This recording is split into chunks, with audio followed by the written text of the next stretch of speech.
What will my classroom look like? I would want my classroom to feel like a safe place for students. I'm inclined to say that I would want it to be bright and vibrant with pink walls like you see on Pinterest, but realistically speaking, most schools would not allow me to paint it like that. And a lot of students, especially if I get a child on the autistic spectrum, would have a bit of sensory overload. So what's more important than having your classroom look like it belongs on a Pinterest boards? So many things. In my opinion, having a varied book collection like they talk about in Fountas and Pinnell's book, Guiding Readers and Writers in Chapter 6 is of key importance. They talk about having books for literature study, books for reference, picture books, level books, and book series, just to name a few. I was in a classroom with a library like that and it shaped who I am, so I want mine to be the same. I would also employ flexible seating because I think that by giving students different places where they may sit allows students to be more comfortable in my classroom. Organization is also key, and I would provide each desk clump with their own basket stack and materials bucket so that they could store the things they use most frequently. How will I scaffold learning in the literacy program? Scaffolding is of key importance. I myself was a very strong reader, but I know not everyone is the same. With that in mind, I would use plenty of visual aids to help my students who need scaffolding and keep them in their ZPD. For example, students who struggle with comprehension, if given a graphic organizer after we had just finished Because of Winn-Dixie by Kate DiCamillo that discussed major plot points and characters, would have trouble filling it in, while other children would be able to fill in the blanks.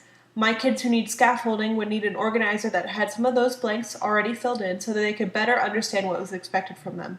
For ELLs, I would first create a list of cognates and false cognates that may trip up my students while they are reading.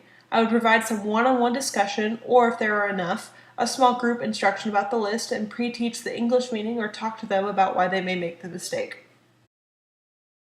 How will I motivate? There are a lot of ways I want to motivate my class. Later on I'll go into this more, but following the theory of operant conditioning, I would provide a lot of positive reinforcement for my children.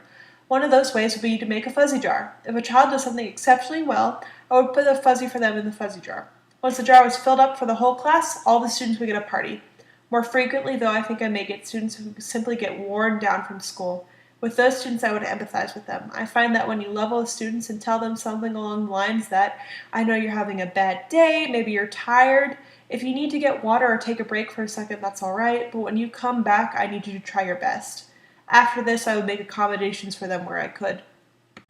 How am I going to employ various types of instruction? Classrooms need different types of instruction. They thrive off of it. While I do plan on using behaviorism mostly to reinforce motivation, I will also be using other forms of instruction because behaviorism by itself will not suffice. With cognition, I would teach students metacognitive thinking so that for in literacy, they could check if they were not understanding or know what they really struggled with. For constructivism, since it focuses so much on prior knowledge or schemas that a student already has, I would do something daily that students could refer back to, like a notebook, or for the long term, have anchor charts on the wall. I would also take care to follow and be sensitive to the student's ZPD so they could learn best. Social constructivism, finally, is very important. We actually use it all the time, and it's been a part of all of my lessons so far, along with all the other types. I would make sure that my students sat in small groups, and I would have them do a lot of group or whole class discussions so that they could learn from each other through casual or academic discourse. How will I meet diversity? There are many different types of diversity: cultural, linguistic, social, and cognitive. For the cognitive aspect, I would provide differentiated instruction such as different ways that my students could complete projects for me, whether they would like to do essays or a skit, providing the choice will appeal to different types of children who have different strengths and different knowledges. My ideal for cultural, though, I think also follows linguistic and social. I think that involving parents is very important. I once volunteered at a school where the parents came in on career day and the students would get so much more invested. I want to take that one more step further. I would send a letter home on the first day of school in English and Spanish to the parents asking them if they would like to come in and talk about themselves. If they are a mother who owns a nearby restaurant or a father who stays at home to take care of his kids, they would all be welcome. Having a stranger come in won't show the kids a very realistic model of their own life. I would ask the parents if they would like to read a story, perhaps a bilingual one that is very important to their family or culture, or if they would like to come in and teach the children a recipe from their family that is very important to them. I believe that by doing this, children will get a genuine look into other cultures that me simply lecturing them about would not provide. I will link the full letter in the description box below. How will I use assessment to inform my decisions? Classrooms need to be flexible. The needs your students have at the beginning of the year will be radically different than what they need at the end of the year. With that in mind, I will use informal assessments like exit tickets and formal assessments like quizzes to see how my students are doing during the literacy instruction. If I see that my students have surpassed what I expected, I would offer extra credit to those who finish early and begin to adapt my classroom library so more challenging material could be provided. If I find that they have not reached what I expected, I would provide more scaffolding to reteach what is needed. In the case of my classroom layout itself, if I find that my class is too overstimulating for a child or multiple children, I would provide a way to tone it down as much as I could without detrimenting the other students, and construct a calm down corner or a safe spot with STEM toys so the child could have a chance to take a breather and relax for a few minutes until they were ready to participate once more.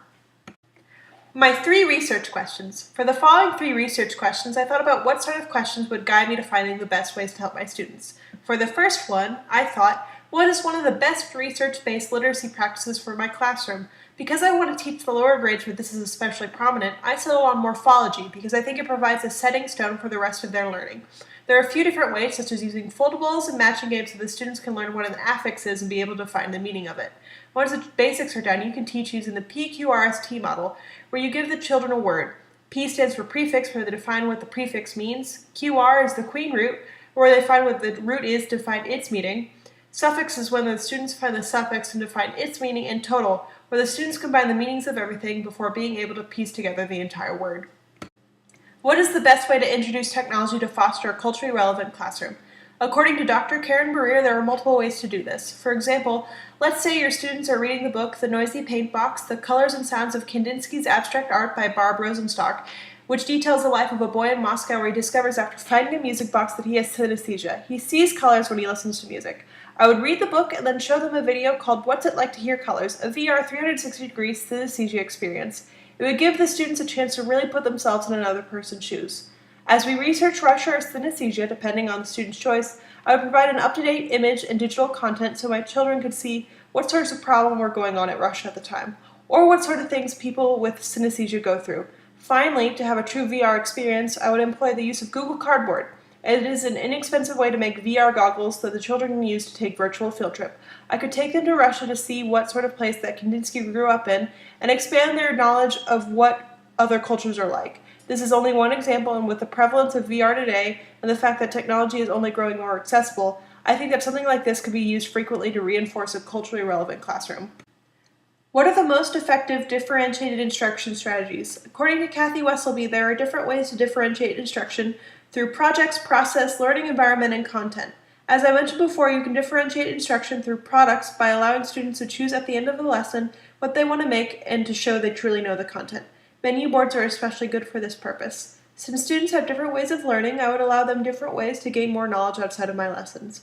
What a visual learner would need would be very different than an auditory one, so providing textbooks or pictures would be wonderful for a visual learner, but not for an auditory one who would need something like audiobooks to reinforce my literacy lessons. Kinesthetic learners could benefit from doing something like role play to really get into the book we had just read. One of the reasons I chose to have a flexible classroom layout was because it needs to be able to support groups and individual learning, which would help you differentiate your environment. You can also differentiate content in the lesson or provide an extra challenge for those who breeze through it, like instead of summarizing a story, they could write a whole new ending to it. In conclusion, I think this allowed me to be able to envision what my ideal program would be like. I'm not naive. I know that my campus may not like all I want to do, but I think that by being inclusive to everyone, regardless of culture, disability, or learning style, I could really make a difference and get children invested in literacy.